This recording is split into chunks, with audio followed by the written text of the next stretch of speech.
Hello students, welcome to my YouTube channel, Decoding Economics.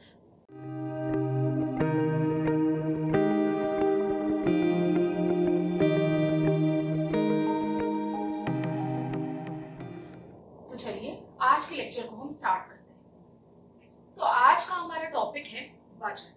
आज हम पढ़ेंगे गवर्नमेंट बजट के बारे में।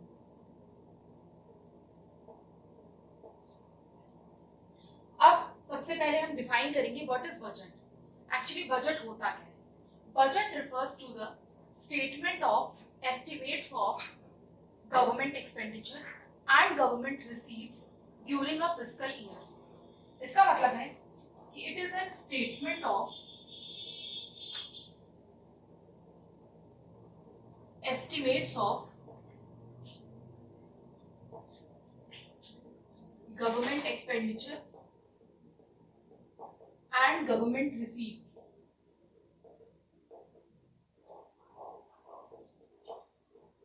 during a fiscal year. मतलब जो बजट है वो रिकॉर्ड करती है जितने भी गवर्नमेंट की एक्सपेंडिचर्स होते हैं और जितना भी गवर्नमेंट की रिसीट्स होती है। मतलब जो भी गवर्नमेंट खर्च करती है और जितना रेवेन्यू गवर्नमेंट को मिलता है वो सारा कितना पूरे एक साल के पीरियड में, जो कि फिस्कल ईयर है आपका, जिसको कि हम लोग फाइनेंशियल ईयर भी बोल सकते हैं। और ये आपका होता है फ्रॉम 1 अप्रैल टू 31 मार्च। इस पूरे ईयर के ड्यूरेशन में जितनी भी गवर्नमेंट की अर्निंग्स होती हैं और जितना भी गवर्नमेंट खर्चा करती है वो सारा उसका जितना भी एस्टिमेट होता है वो कहलाता है आपका बजट। ये हो गई बजट की डेफिनेशन। अब हम देखेंगे कि बजट के अंदर क्या क्या कंपोनेंट्स आते हैं। तो चलिए अब हम देखेंगे components of budget. Components of budget को हम दो मेजर पार्ट्स में डिवाइड कर सकते हैं। पहला है बजट रिसीट्स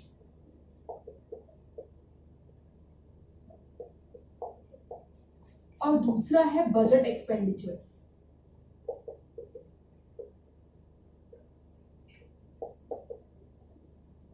ठीक है, तो जब हम कंपोनेंट्स ऑफ बजट की बात करते हैं तो बजट को हम दो पार्ट्स में डिवाइड कर सकते हैं। बजट की रिसीट्स मतलब जो भी हमें रेवेन्यू मिल रहा है एज अ इनकम, और यहाँ पर है बजट एक्सपेंडिचर। इसका मतलब जो भी हम बजट में एक्सपेंडिचर कर रहे हैं, खर्चा कर रहे हैं, वो हमारा दूसरी साइड आ जाएगा।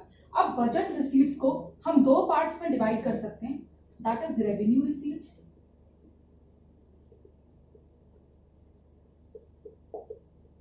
पहला है हमारा revenue receipts.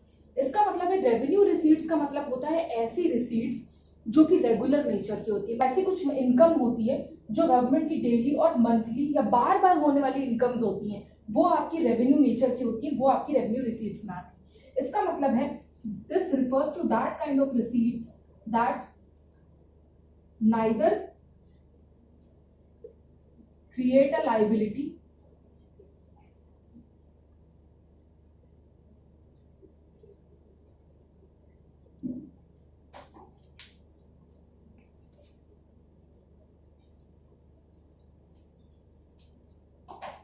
that neither create a liability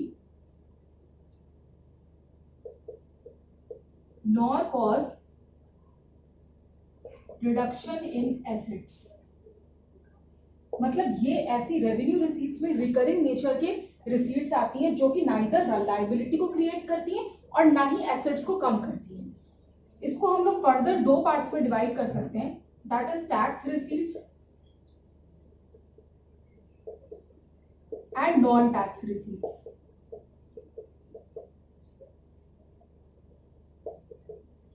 इसका मतलब है रेवेन्यू रिसीट्स को हम दो और फर्दर पार्ट्स में डिवाइड कर सकते हैं, टैक्स रिसीट्स और non tax receipts. Tax receipts को हम फर्दर दो पार्ट्स में डिवाइड कर सकते हैं, दैट इज डायरेक्ट टैक्स और दूसरा है आपका इनडायरेक्ट टैक्स।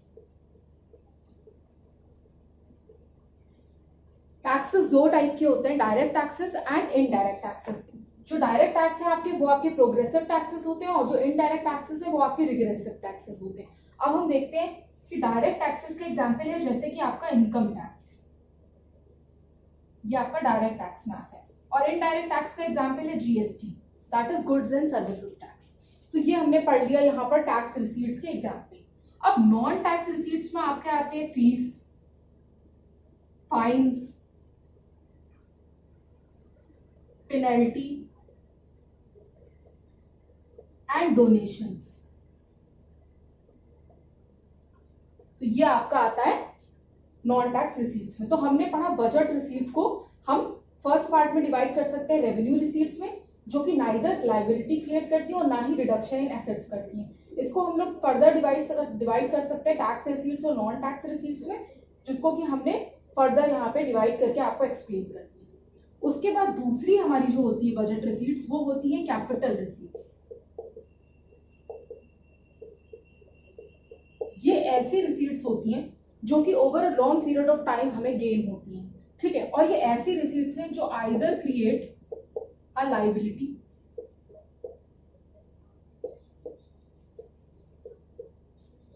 और कॉज रिडक्शन इन एसेट्स, और ये हमारे एसेट्स को भी कम करती है, जैसे कि रिकवरी ऑफ लोन्स,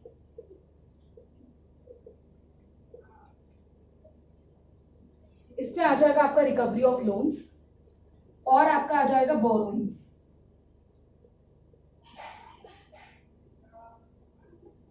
जो भी गवर्नमेंट बोरोइंग्स करती है वो सारी आपकी कैपिटल रिसीट्स के अंडर आती है।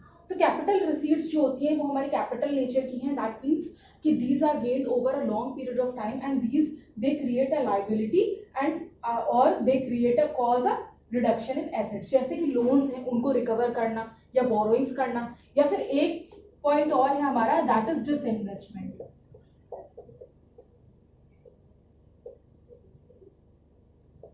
तो डिसइन्वेस्टमेंट का मतलब होता है प्राइवेटाइजेशन करना, मतलब कि गवर्नमेंट अपने जितने भी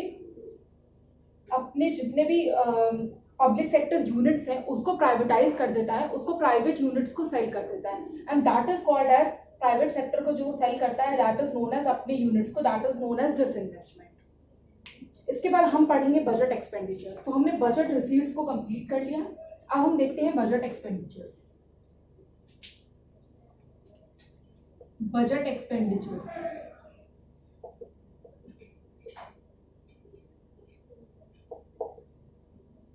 बजट एक्सपेंडिचर्स को हम दो पार्ट्स में डिवाइड कर सकते हैं, that is revenue expenditure and capital expenditure. Revenue expenditure ऐसे एक्सपेंडिचर्स होते हैं that neither create a asset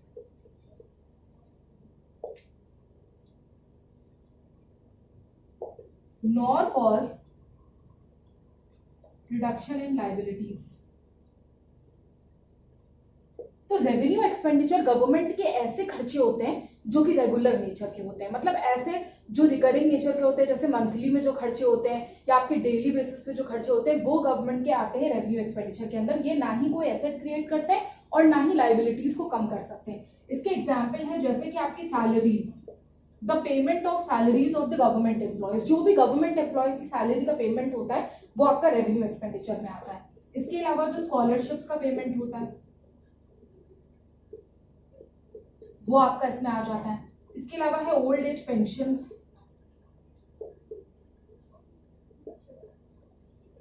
इसके अलावा है interest payment.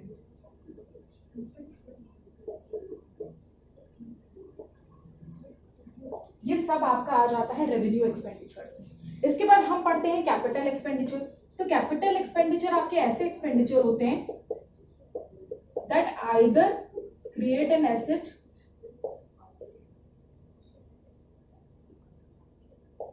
or cause reduction in liabilities of government। कि या तो ये कोई एसेट क्रिएट करती है या तो फिर लाइबिलिटी जो गवर्नमेंट की होती है उसको कम कर देती है। इसका मतलब ये एक ऐसे खर्चे हैं जो कि government over a long period of time करती है, जैसे कि कंस्ट्रक्शन ऑफ बिल्डिंग,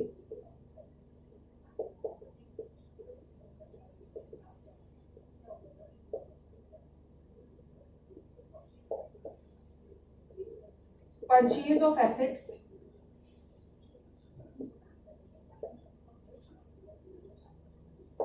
ये सारे आपके आ जाते हैं कैपिटल एक्सपेंडिचर के अंडर, ठीक है। या फिर आप इसमें ये भी लिख सकते हैं repayment of loans.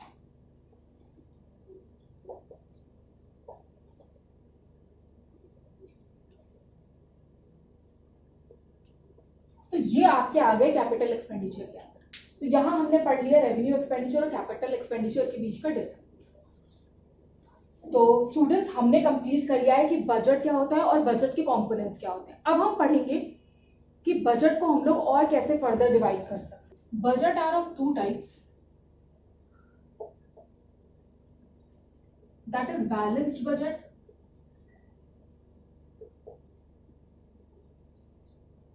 And unbalanced budget.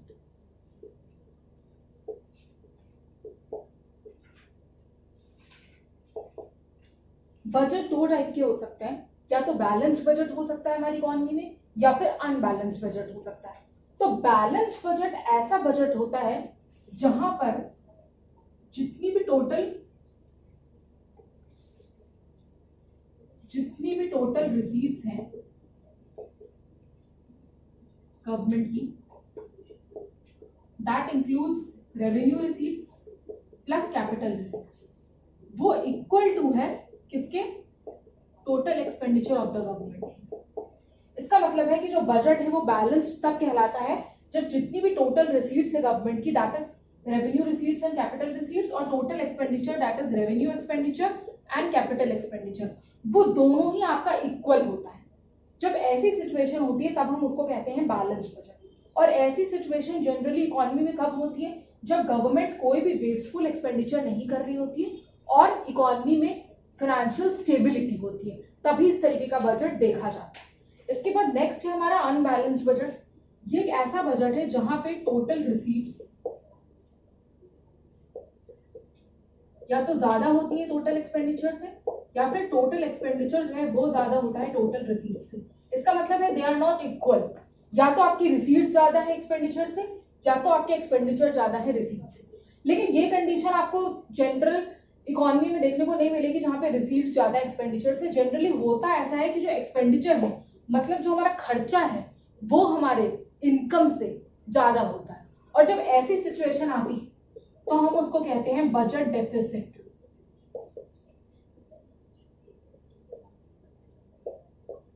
That is known as budget deficit.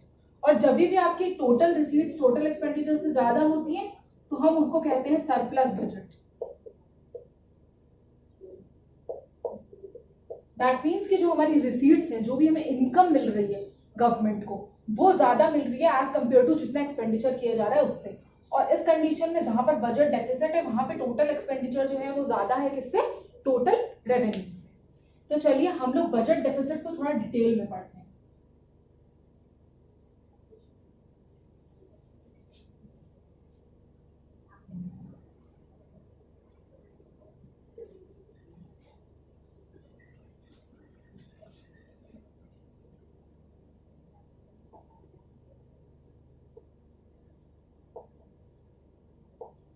Budget deficit can be divided into 3 types.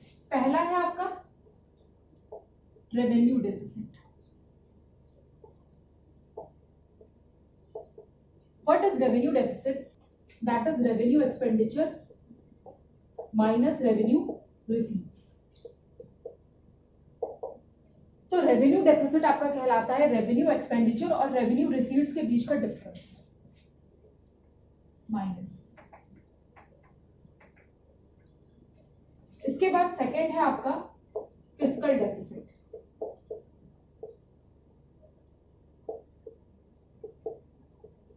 It means total receipts that is capital receipts plus revenue receipts minus total, यहां पर आपका आ जाएगा total expenditure, क्योंकि हमारा खर्चा ज्यादा है, क्योंकि डेफिसिट है total expenditure that is revenue expenditure plus capital expenditure.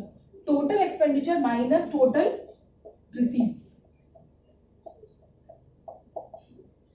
Accept borrowings.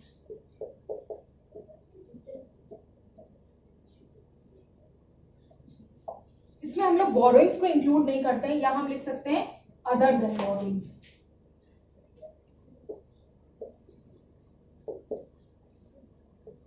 तो इसका मतलब है कि रेवेन्यू डेफिसिट में हमने पढ़ा था कि जितना भी रेवेन्यू एक्सपेंडिचर है गवर्नमेंट का वो ज्यादा है आपके रेवेन्यू रिसीट से, और इनकी दोनों के डिफरेंस को हम बोलते हैं रेवेन्यू का डेफिसिट। इसका मतलब रेवेन्यू डेफिसिट हो गया। और फिस्कल डेफिसिट होता है जहां पर total receipts minus total expenditure minus total receipts, मतलब हमारे खर्चे ज्यादा हैं और जो हमारी इनकम हुई है वो कम हुई है, और यहाँ पर हम इसको अदर देन बोरोइंग्स लेते हैं, मतलब बोरोइंग्स का हम इसमें इंक्लूड नहीं करते हैं। इसके बाद नेक्स्ट है आपका third is primary deficit.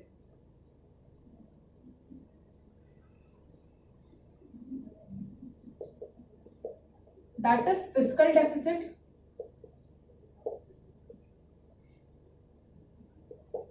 Minus interest payments.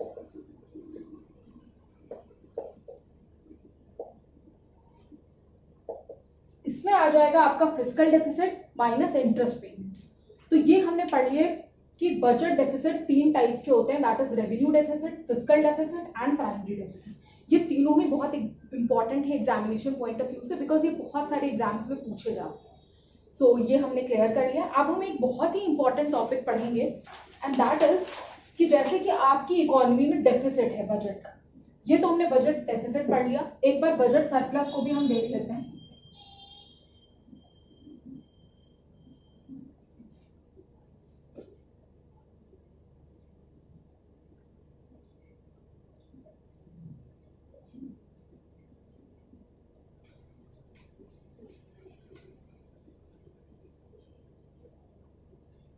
Budget surplus का मतलब है कि जो आपके टोटल रिसीट्स हैं वो ज्यादा है टोटल एक्सपेंडिचर से। ऐसा बहुत ही rarest of the rare condition में होता है, जनरली कंडीशंस में ऐसा नहीं होता है कि रिसीट्स आपकी ज्यादा हो टोटल एक्सपेंडिचर से, लेकिन ऐसा हो भी सकता है, तो आप इसको एज अ एक कंडीशन पढ़ सकते हैं। इसके बाद नेक्स्ट है आपका कि जब भी आपकी इकोनॉमी में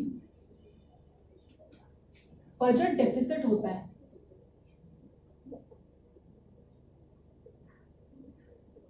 तो हम उसे कैसे कंटेन कर सकते हैं या हम उसको कैसे करेक्ट कर सकते हैं। इसका मतलब है कि इकोनॉमी में अगर आपका डेफिसिट की कंडीशन है, हमेशा जो बजट होता है उसको एक बैलेंस्ड बजट होना चाहिए, दैट इज एक्सपेंडिचर और रेवेन्यू का जो डिफरेंस है वो हमेशा जीरो होना चाहिए, एक बैलेंस्ड बजट होना चाहिए। अगर हमारी गवर्नमेंट ने बजट में देखा कि बहुत ज्यादा उसको डेफिसिट हो रहा है, बहुत ज्यादा फंड्स की कमी हो रही है या डेफिसिट हो रहा है, तो वो उसको करेक्ट करेगी। कैसे करेक्ट करेगी इसके मैं कुछ पॉइंट्स आपको बताना चाहती हूँ। जैसे पहला है government will reduce the government expenditure. इसका मतलब है कि गवर्नमेंट अगर देखती है कि उसका डेफिसिट बहुत ज्यादा बढ़ रहा है इकोनॉमी में, तो वो अपने एक्सपेंडिचर को कम कर देगी। इससे क्या होगा कि जब वो अपने एक्सपेंडिचर को कम कर देगी तो उससे जो भी हमारा इतने ज्यादा एक्सपेंडिचर्स दिख रहे थे वो अपने आप कम होते जाएंगे और वो रेवेन्यू जो भी हमें मिल रहा है उसके साथ बैलेंस कर लेंगे। दूसरा है इंक्रीज कर देगी अपने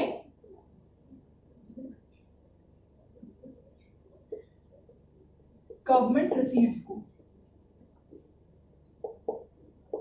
दैट इज गवर्नमेंट रिसीट्स को वो कैसे इंक्रीज करेगी, वो इंक्रीज करेगी by increase the tax and non tax revenue.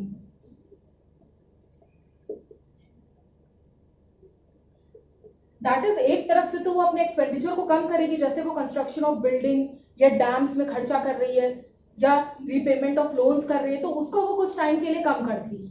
और इंस्टेड क्या करेगी, टैक्सेस को बढ़ा देगी, चाहे वो इनडायरेक्ट टैक्सेस हो चाहे वो डायरेक्ट टैक्सेस हो।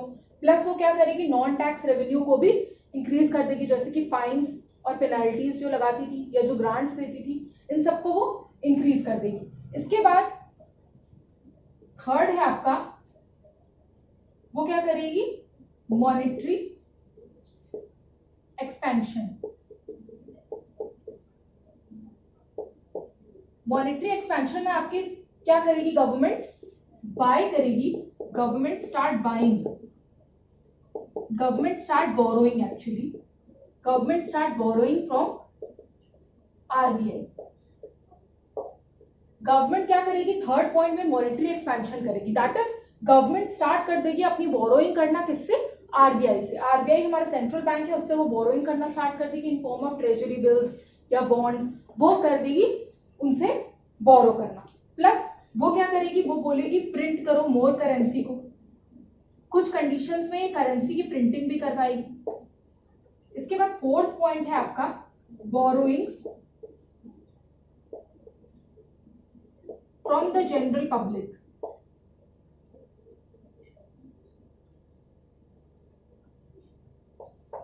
गवर्नमेंट क्या करेगी, अपने डेफिसिट को कंटेन करने के लिए या करेक्ट करने के लिए बोरोइंग करेगी जनरल पब्लिक से। अब जनरल पब्लिक से कैसे बोरो करेगी, जनरल पब्लिक से बोरो करने के लिए गवर्नमेंट क्या करेगी, कुछ बॉन्ड्स को इशू करेगी जिसको जनरल पब्लिक खरीदेगी और उससे गवर्नमेंट के पास कुछ रेवेन्यू आएगा, जिससे वो अपने रेवेन्यू को इंक्रीज करेगी। क्योंकि हमने बजट डेफिसिट में पढ़ा था कि हमारे जो रेवेन्यू के एक्सपेंडिचर हैं वो ज्यादा है, सॉरी हमारे जितने भी टोटल एक्सपेंडिचर हैं वो ज्यादा है टोटल रिसीट से। इसका मतलब हमारा खर्चा बहुत ज्यादा है, तो इससे हमारा रेवेन्यू बढ़ेगा। तो जब हमारा रेवेन्यू बढ़ेगा तो ये बजट अपने आप बैलेंस हो जाएगा। इसके बाद नेक्स्ट है हमारा फिफ्थ पॉइंट है कि वो करेगी डिसइन्वेस्टमेंट। अब क्वेश्चन अराइज होता है कि व्हाट इज डिसइन्वेस्टमेंट।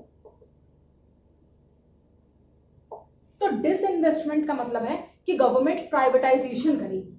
इसका मतलब है कि गवर्नमेंट के पास जितनी भी पब्लिक सेक्टर यूनिट्स हैं वो प्राइवेट सेक्टर को सेल कर देगी। इससे क्या होगा, गवर्नमेंट के पास रेवेन्यू जनरेट होगा, उसके पास इनकम आएगी और उस इनकम से वो अपने बजट को बैलेंस कर लेगी। तो क्लास आज हमने बहुत अच्छे अच्छे टॉपिक्स पढ़ लिए। सबसे पहले हमने पढ़ा व्हाट इज बजट, उसके बाद हमने पढ़ा कंपोनेंट्स ऑफ बजट, उसके बाद हमने पढ़ा कि क्या क्या कैसे आपके बजट को बैलेंस बजट और अनबैलेंस बजट में डिवाइड करा जा सकता है, और अगर आपके बजट में डेफिसिट हो रहा है बजट का तो बजट डेफिसिट को हम किन किन टाइप्स में डिवाइड कर सकते हैं। उसके बाद अगर आपकी इकोनॉमी में बजट के डेफिसिट चल रहा है तो गवर्नमेंट उस बजट डेफिसिट को कैसे करेक्ट करेगी, उसको कैसे सही करेगी। तो ये सब हमने पढ़ लिया। तो स्टूडेंट्स आज के लिए इतना ही।